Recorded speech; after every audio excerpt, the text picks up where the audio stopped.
नमस्कार, बहुत बहुत स्वागत है आप सभी का मेरे YouTube चैनल पर। आपके साथ मैं हूं मुस्कान चौरसिया और आज मैं बात करूंगी इस वीडियो में उस ऐसी महिला के बारे में जिसने अपने ही परिवार के लोगों को मौत के घाट उतार दिया।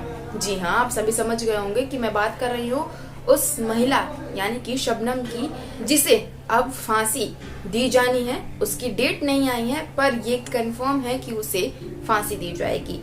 अब जिसने इतना बड़ा कांड किया हो उसे फांसी ना दी जाए तो क्या दी जाए, तो क्या है इस पर पूरा मामला देखिए। आपको बताते हैं शुरुआत से कि कौन है शबनम और ये क्या हुआ जिसकी वजह से आज उसे फांसी दी जा रही है।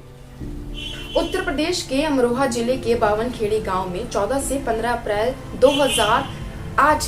2008 में ये 14 से 15 अप्रैल की रात को शबनम और उसकी प्रेमी यानी कि जिसे वो प्यार करती थी उसके बॉयफ्रेंड के साथ मिलकर अपने ही परिवार के 7 लोगों को मौत के घाट उतार दी। यानी कि बड़े ही बेरहमी से अपने ही परिवार के लोगों को उसने मार दिया। सबसे पहले तो मुझे ये नहीं समझ में आ रहा है कि मतलब मैंने जब भी इसे पढ़ा और जब मैं अभी बोल रही हूँ तो मुझे ऐसा लग रहा है कि मैं कोई अपने परिवार के लोगों को कैसे कोई मार सकता है। मतलब मौत, किसी को आप जिंदगी नहीं दी हो तो आप कैसे किसी की जिंदगी ले सकते हो, और अपने ही परिवार के किसी दूसरे के परिवार को भी किसी कारण की वजह से कैसे कोई मार सकता है। खैर, ये बात मेरी है और ये अपनी एक अलग जगह है, मगर आपको बात बताते हैं कि ये उस रात की बात है 14 से 15 अप्रैल 2008 को, जब शबनम ने अपने प्रेमी के साथ मिलकर अपने ही परिवार के 7 लोगों को मौत की नींद सुला दिया। उसमें एक छोटा 10 महीने का उसका भतीजा भी शामिल था, बताइए। और उसके बाद उसे पुलिस गिरफ्तार कर लेती है, और जब गिरफ्तार करती है तो आपको बता दें कि उस वक्त शबनम प्रेग्नेंट है यानी कि गर्भवती है। और उसी साल 2008 में ही दिसंबर के महीने में जेल में ही शबनम ने अपने बेटे को जन्म दिया जिसका नाम तेज है। और वो बेटा, उनका जो शबनम का बेटा है तेज, वो 6 साल तक जेल में ही अपने माँ के साथ रहा। उसके बाद बाल कल्याण समिति ने उसे गोद लेने की प्रक्रिया शुरू की, पर कौन इस बच्चे को गोद लेगा ये भी फिर बड़ा एक सवाल बनता है, क्योंकि वो जेल में तो नहीं रह सकता है।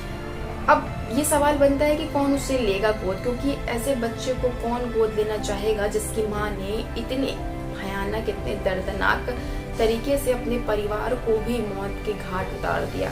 तो कोई भी परिवार या कोई भी व्यक्ति आगे आना नहीं चाह रहा था इस बच्चे को गोद लेने के लिए। फिर बहुत समय के बाद बुलंदशहर की एक पति पत्नी ने इस बच्चे को गोद लिया और उसके बाद से ये बच्चा उनके साथ ही रहता है। और उसके बाद हर 3 महीने के बाद एक पेपर के जरिए एक पेपर बनता है जिसमें हर 3 महीने पे ये रिन्यूअल होता है, और उस पति पत्नी को ये जो तेज है उसे जेल में ले जाकर अपनी मम्मी यानी कि शबनम से मिलवाना होता है। जब वो मिलवा लेते हैं तो फिर से पेपर रिन्यू होता है कि वो जाके फिर से अगले 3 महीने बाद अपने बेटे से वो शबनम मिल सके। और इसकी चेकिंग बाल कल्याण समिति है वो करती है कि ये बच्चा ठीक से है कि नहीं, उसकी परवरिश ठीक से हो रही है कि नहीं, और साथ ही साथ इसे हर 3 महीने पे ये पति पत्नी ले जाके जेल में मिलवाते हैं या नहीं।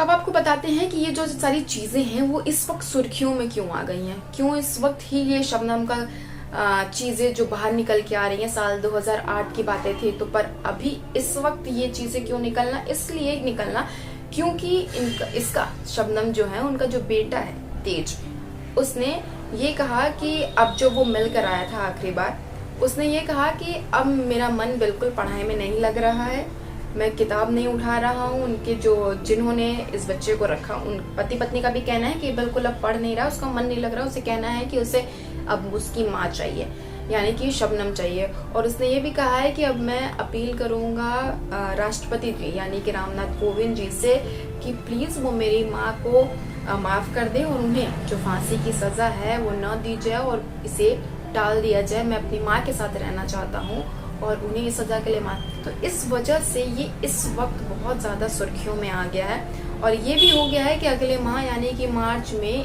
किसी भी डेट को ये निकल सकता है इनका वारंट कि इस दिन इनको फांसी दी जाएगी यानी कि शबनम को।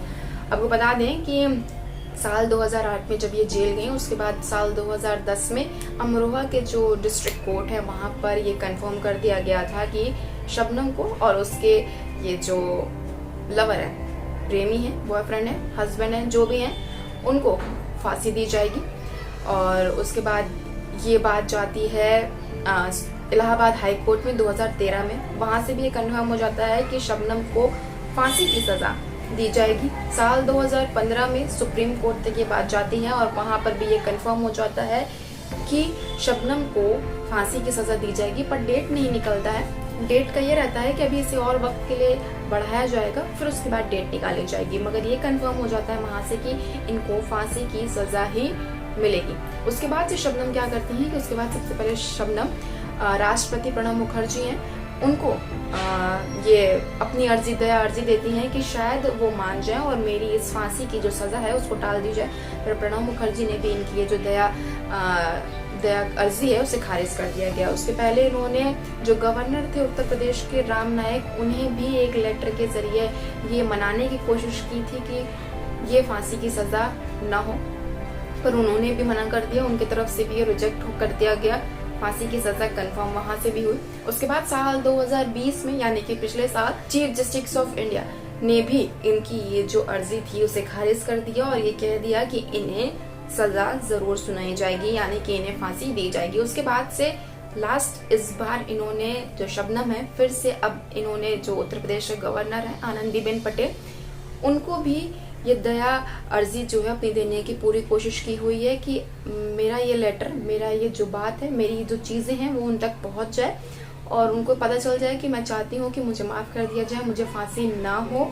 तो इस वजह से ये चीज भी और इस वक्त ज्यादा सब जगह न्यूज में बनी हुई है कि वो अब उन्हें चाहती हैं कि शायद ये मान जाए और मुझे फांसी ना दी जाए। उनका मेन कंसर्न शबनम का ये है कि मेरे बच्चे का देखभाल कौन करेगा, मेरा बच्चा बिल्कुल अकेला पड़ जाएगा, तो इसलिए मेरी फांसी टाल दी जाए। मैं अपने बेटे के साथ रहना चाहती हूँ और उधर उनके बेटे का भी कहना है कि मैं अपनी माँ के साथ रहना चाहता हूँ और वो उसके लिए राष्ट्रपति रामनाथ कोविंद से अपील करने की कोशिश है उसकी कि मेरी माँ को प्लीज करके सजा न दीजिए और उन्हें फांसी न दीजिए, मैं उनके साथ रहना चाहता हूँ। तो ये थी पूरी जानकारी शबनम, उसके बेटे और उसके परिवार के बारे में, उस रात क्या हुआ था साल 2008 में उस चीज को लेकर। अब आपको बता दें कि अगर इसे फांसी हो जाती है शबनम को मार्च में, अगले महीने में, तो ये आजाद भारत की पहली महिला बनेंगी जिन्हें फांसी की सजा होगी, क्योंकि अभी तक किसी भी महिला को फांसी नहीं दी गई। और अगर डेथ वारंट निकल जाता है तो प्रदेश में सिर्फ और सिर्फ मथुरा में ही एक ऐसा जेल है जहाँ पे महिलाओं को फांसी दी जाती है। तो अगर इन्हें फांसी मिलती है तो ये पहली महिला भारत की बन जाएंगी आजाद भारत। फिलहाल बहुत सारे बयान भी आए हैं शबनम और उनके जो लवर है सलीम की तरफ से। अब उन दोनों का ये कहना है कि अब दोनों एक दूसरे के अगेंस्ट हैं, यानी कि शबनम उसके ऊपर इल्जाम लगा रही है और सलीम शबनम के ऊपर इल्जाम लगा रहा है। शबनम का कहना है कि मैं सो रही थी उस रात को और सलीम आता है और मेरे परिवार के सारे लोगों को मार देता है। जब मैं उठती हूँ तो ये देखती हूँ कि मेरे परिवार के सभी लोग मर चुके हैं। और सलीम का ये कहना है कि शबनम ने मुझे कॉल करके बुलाया कि घर पर आ जाओ, और जब मैं घर पे पहुंचता हूँ तो देखता हूँ कि शबनम ने अपने परिवार के सभी लोगों को मार दिया है। तो ऐसी अटकलें क्या कह सकते हैं, ऐसी बेवकूफ़ों भरी बातें दोनों एक दूसरे के ऊपर अब थोप रहे हैं। पर अब इससे फांसी से कुछ लेना देना नहीं है, क्योंकि ये सारी चीज़ें मानने के काबिल नहीं है कि अब तुम ये लास्ट में कहोगे कि हाँ उसने किया या उसने किया। खैर ये तो सारी थी मेरी कुछ बातें जो मैं बीच बीच में बोल देती हूँ। तो फिलहाल मुझे लगता है कि आप सभी को मेरी जो न्यूज़ है वो समझ में आ गई होगी। इसके बारे में, शबनम के बारे में पूरी सारी चीज़ें समझ में आ गई होंगी। और अगर आपको पसंद आया, आपको समझ में आया, तो प्लीज़ इसे लाइक करिए, शेयर करिए और मेरे चैनल को सब्सक्राइब ज़रूर करिएगा। और मेरा वीडियो देखने के लिए थैंक यू, बाय।